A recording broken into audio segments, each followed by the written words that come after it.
rendez-vous chez Nayenka. On va rencontrer ici Clarisse Libéné. Clarisse Libéné, c'est une jeune femme qui a monté pas mal de projets dans le monde de la beauté afro. Elle a créé Belle Ébène.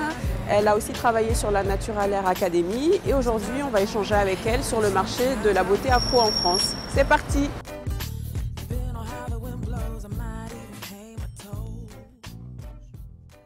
Bonjour Clarisse. Bonjour Penda. Alors, est-ce que tu peux te présenter pour les gens qui ne te connaîtraient pas? Il n'y en a peut-être pas beaucoup. Mais si, quand même. Si, quand même.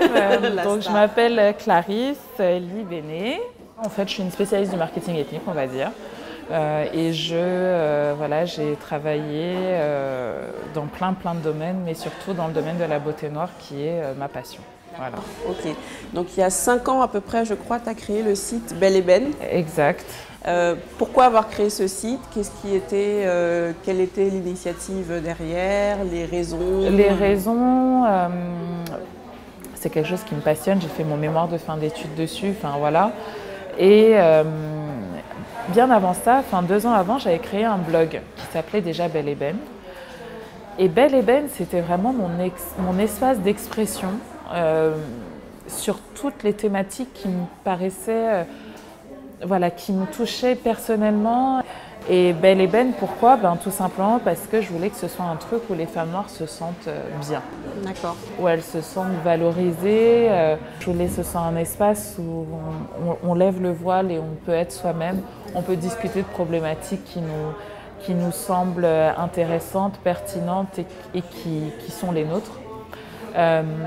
Et du coup, quand j'ai eu ce projet-là de créer un truc dans l'univers de la beauté, je me suis dit, mais le truc est là, pourquoi tu vas aller chercher? J'étais partie sur des histoires d'ouvrir une boutique, de trucs, et voilà. Et donc, en fait, le besoin fondamental, il était là. C'était créer un espace où on puisse être entre nous et bien. D'accord. Parce que tu estimais que ça manquait? Ah ouais, ça manquait, ouais. Cruellement. Aujourd'hui, on est chez Nayenka. On s'est créé la même année. Voilà, Aurore et moi, on est des femmes qui avons à peu près le même parcours. On a fait des écoles de commerce, on a travaillé dans le corporate friends, comme ils disent. Et puis, à un moment donné, on se dit, mais non, mais la frustration existe et il faut que je fasse quelque chose. Et on va le faire, moi je l'ai fait sur Internet, elle l'a fait avec un magasin physique. Et vraiment le besoin c'était de répondre à ce manque criant d'espace où on puisse se sentir bien, où on puisse se sentir valorisé en tant que femme, dans notre beauté, dans notre esthétique.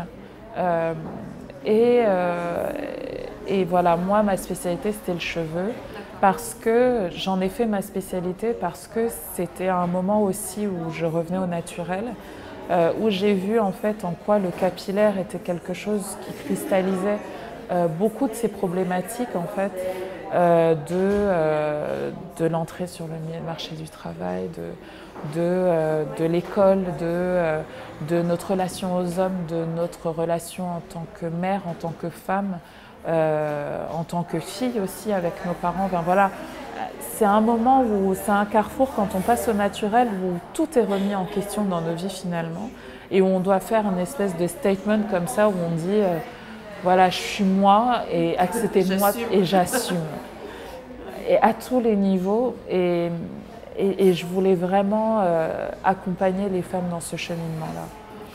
Et en 5 ans, comment est-ce que tu définirais un peu le parcours? Donc il y a 5 ans, tu définis ce manque qu'il y avait. Aujourd'hui, tu estimes qu'on a avancé un peu quand même? Clairement. Non mais clairement. Rien qu'à voir le nombre de femmes, là je parle vraiment spécifiquement du cheveu naturel parce que c'est quelque chose qui me touche particulièrement. Le nombre de femmes qui sont dans la rue avec leur afro, mais c'est extraordinaire. Il y a 5 ans, le nombre de sites internet, de boutiques, de magasins, l'offre de produits. Alors certes, on n'est pas encore en grande distribution et encore, regardez Activilon, Natural Touch, ils sont à Carrefour. C'est des trucs qui n'existait pas il y a 5 ans. Et je suis vraiment très heureuse d'y avoir contribué.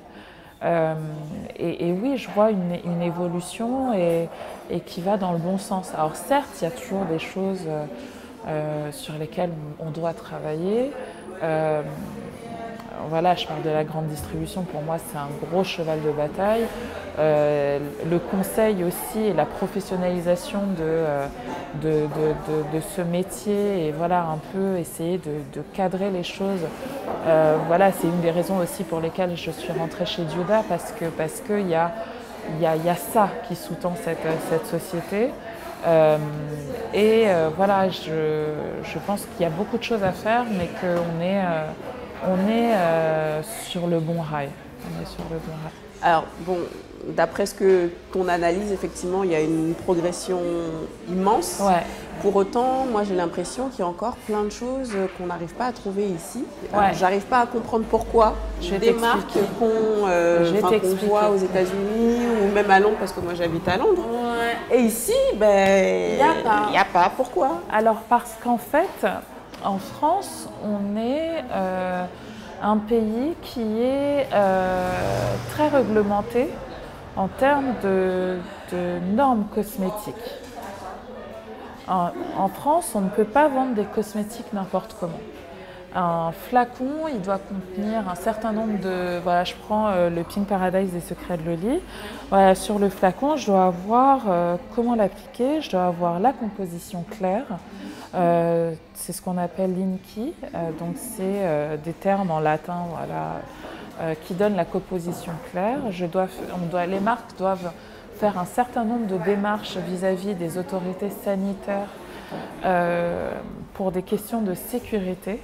C'est-à-dire que voilà, je ne fais pas ma popote toute seule et je la vends parce que si demain, voilà, toi tu es enceinte, tu fais une réaction allergique à un produit, tu vas à l'hôpital, les gens ont besoin de savoir elle a pris tel truc et voilà l'antidote, voilà ce qu'on peut lui prescrire, pareil pour les enfants, pareil pour tout le monde. Et ce qui se passe en fait, c'est que pour introduire les produits sur le marché en France, les marques doivent faire tout un tas de tests et ils sont mis à l'épreuve et ça coûte très cher. D'accord, donc il faut le vouloir quoi, pour vendre ces produits voilà, en France. Il faut le vouloir et pour le vouloir, il faut en avoir les moyens.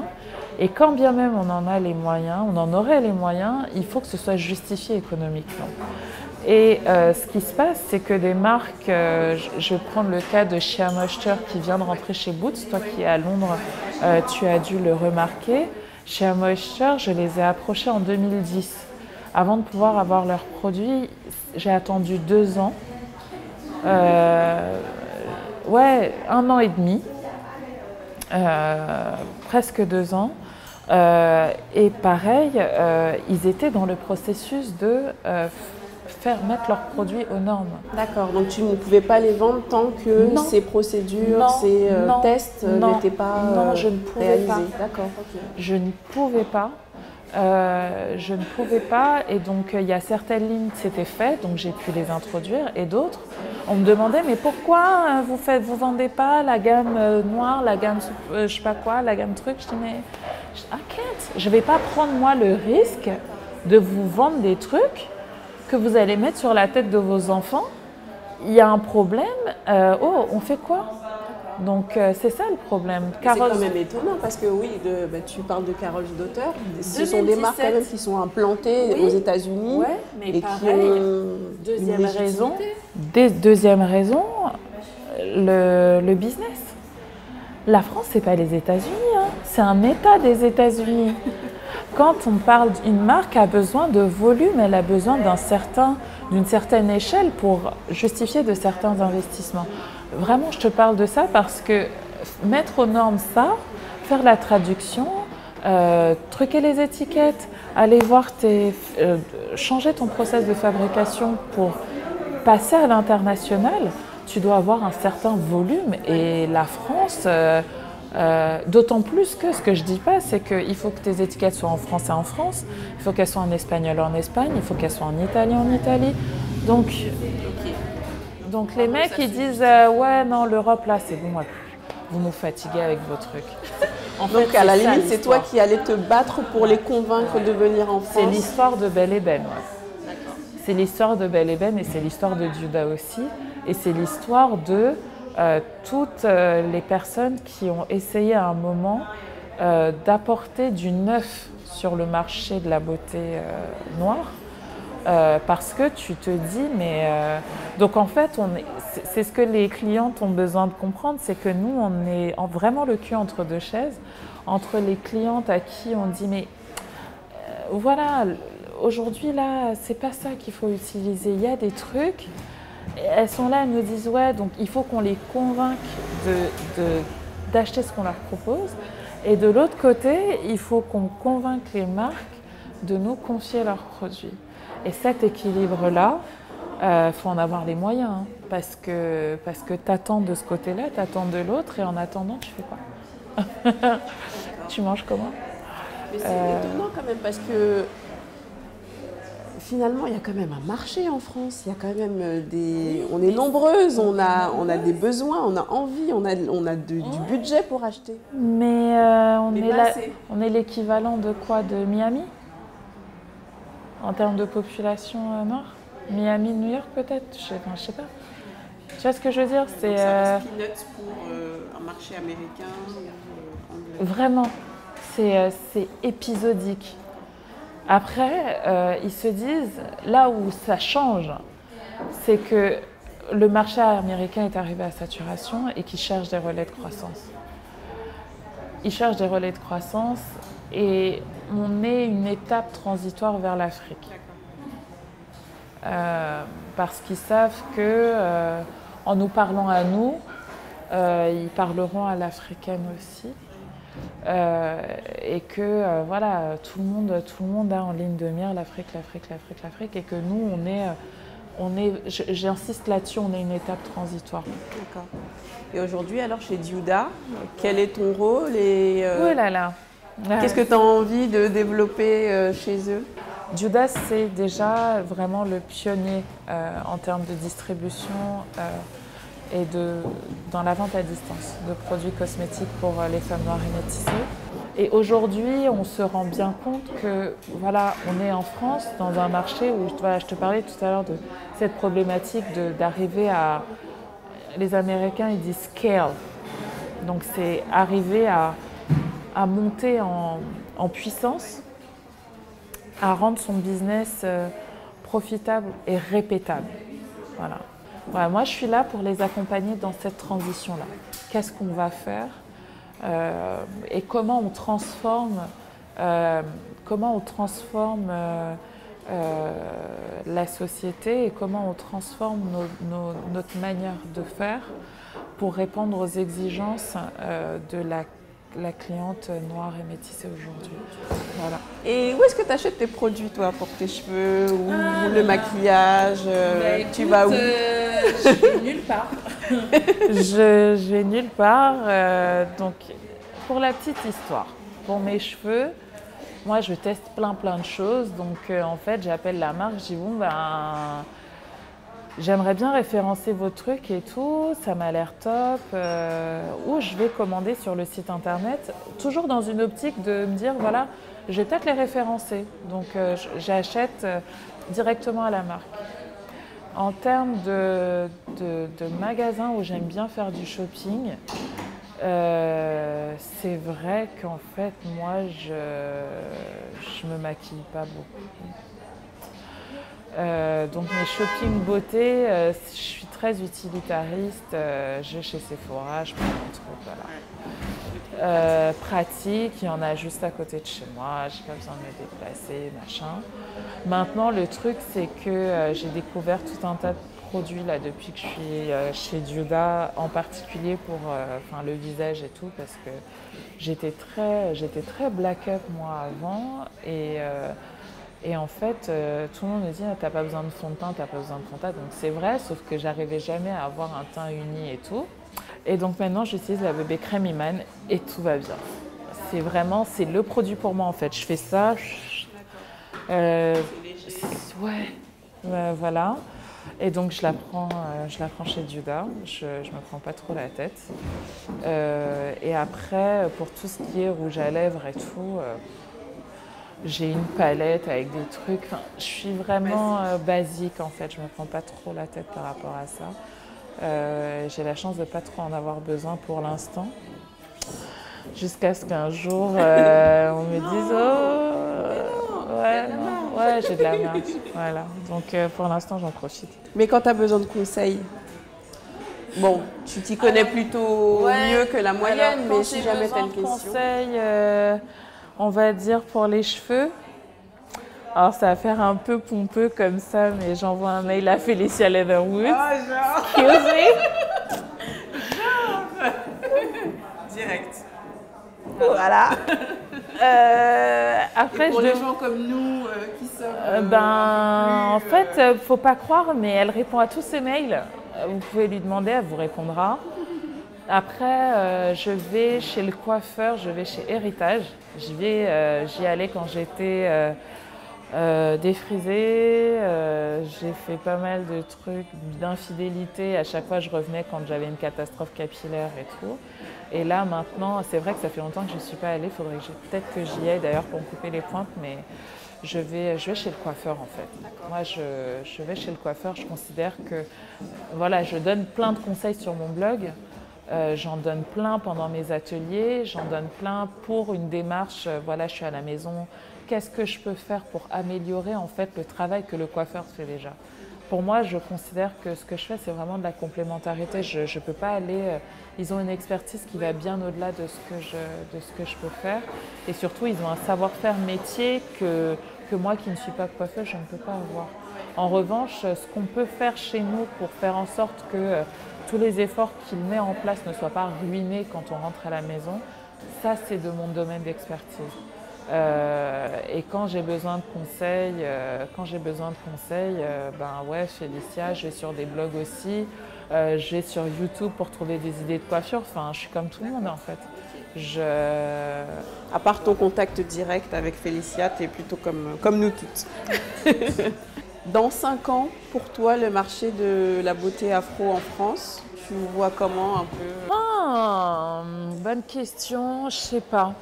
Non, je blague. Non, je pense que dans 5 ans, on va continuer à développer le marché. Je pense qu'on va... Pour moi, on est dans une période assez cruciale, assez charnière en termes de distribution des produits de beauté. Pourquoi? Parce que, en fait, on était, il y a 5 ans, assez précurseurs sur ce besoin de naturalité des clientes, tant en termes de produits qu'en termes de lifestyle. Voilà, pour moi, on était voilà, dans une vague, le bio, le truc, le machin. La cliente noire est rentrée dedans aussi avec ce besoin en capillaire et ce besoin en termes de produits et voilà, pour ses cheveux. Et pour moi, dans 5 ans, voilà, pour répondre à la question, on est dans un tournant parce que en fait, il y a 5 ans, c'était des nouveaux acteurs qui prenaient ce marché-là en main. C'était des gens comme moi, c'était des gens comme Nayenka, c'était des gens comme le Curl Shop, c'était voilà, des entrepreneurs qui avaient aussi déjà noir, j'insiste dessus, qui avaient, en plus de cette volonté business, une véritable revendication identitaire. Et on est à un tournant parce que les clientes qui avaient à cœur d'aller vers ces business-là au départ, qui avaient des produits exclusifs, qui avaient créé des concepts en fait, hein, on est copié maintenant. On est copié par qui? Par Château d'Eau, par Château Rouge. Et que eux, ils ont les volumes pour acheter les produits et les proposer 10, 15, 20% moins cher que nous, voire plus des fois. Et du coup, la cliente, elle est perdue là en ce moment. Elle se dit, qu'est-ce que je fais? Je soutiens ma communauté ou je vais au moins cher? Et là, on est à un tournant parce que les secrets de Loli sont chez MGC, parce que il y a le marché se restructure et pas forcément autour des acteurs qui l'ont changé ces 5 dernières années. Et donc là, pour moi, ça passe ou ça casse, quoi.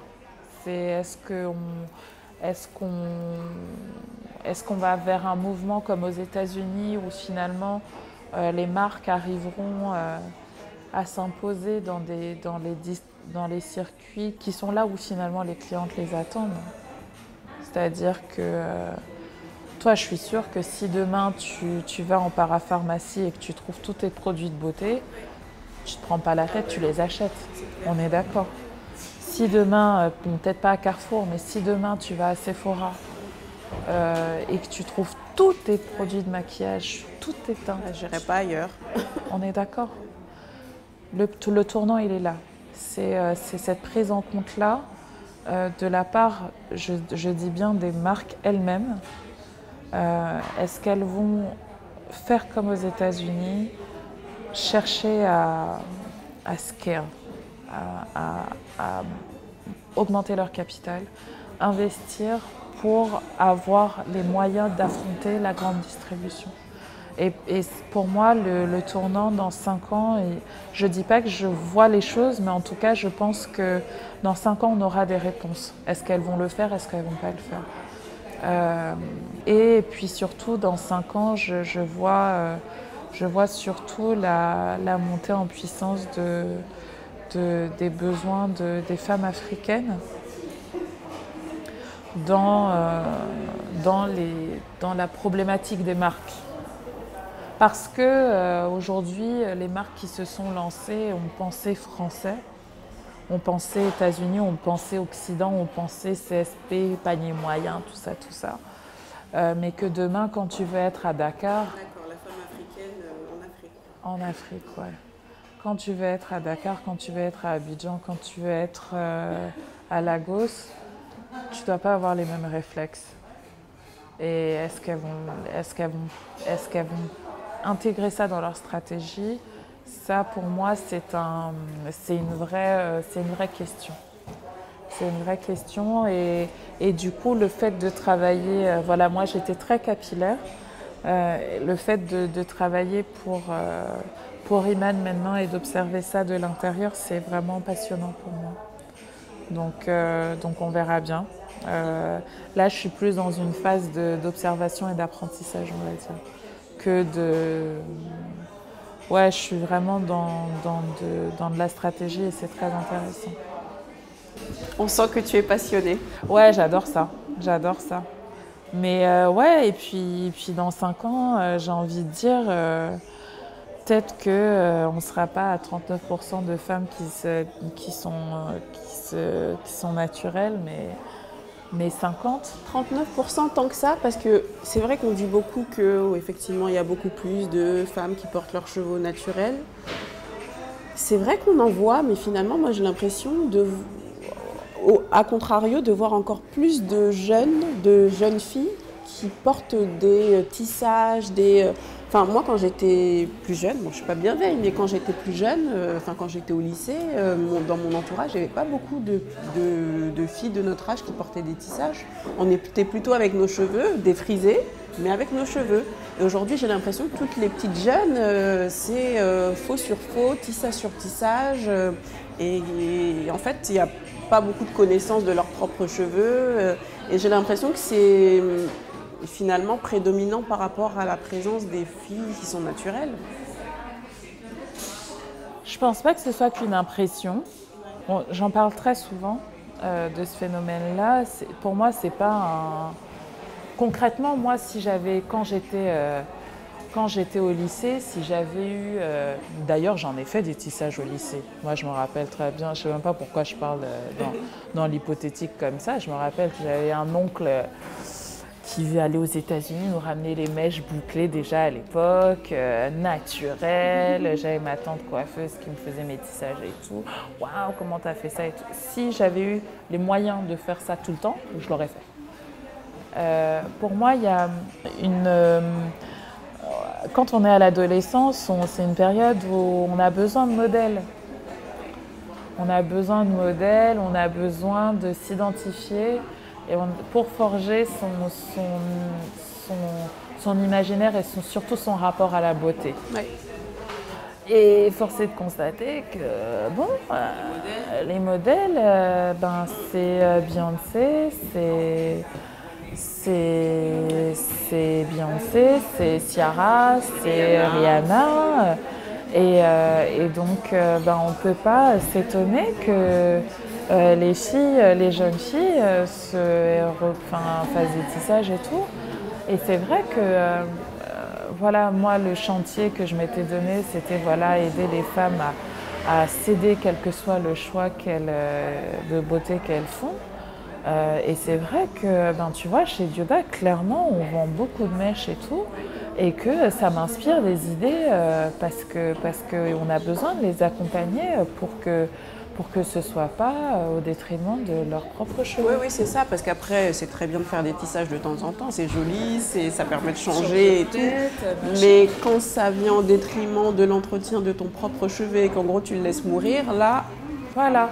Et tu vois, typiquement, moi je vais souvent dans les salons de coiffure. Je vais pas à Châteauneuf, je vais à Saint-Denis sur la rue Chrétienne. Ça fait 5 ans que je me coiffe là-bas pour faire mes tresses et tout. Bon, j'y vais parce que d'une part, j'ai trouvé une excellente coiffeuse et d'autre part parce que ça me permet de voir c'est quoi d'être underground, tu vois. Et moi, il y a 5 ans, tu voyais les filles avec les tissages, elles enlevaient, elles avaient les cheveux ratatinés. Maintenant, elles sont en dessous des tissages avec leurs cheveux naturels. Elles s'occupent et de leurs cheveux et de la mèche. Un truc. Non, elles sont là, elles te disent non, mais ta mèche, là, franchement, merci les mèches brésiliennes. Parce que quand tu mets 400 balles dans le truc, t'as envie que ça tienne. Donc maintenant, elles font des soins. Moi, je sais que j'ai conseillé plein de filles sur des masques. Il y a une marque d'ailleurs, si ça vous intéresse, il y a Mix Chicks. Elles ont un deep conditioner sur les mèches brésiliennes, sur les malaisiennes, ça marche du tonnerre. Ça te truque les boucles super bien. Et donc, mine de rien, je pense que ce qu'on a fait au niveau du cheveu naturel et ce besoin d'éducation-là qu'on avait ressenti et qu'on a posé avec la Natural Hair Academy, ça a fait son petit bonhomme de chemin. Parce qu'on a introduit l'idée que avoir des cheveux c'est bien, mais que s'en occuper et savoir s'en occuper c'était tout aussi important.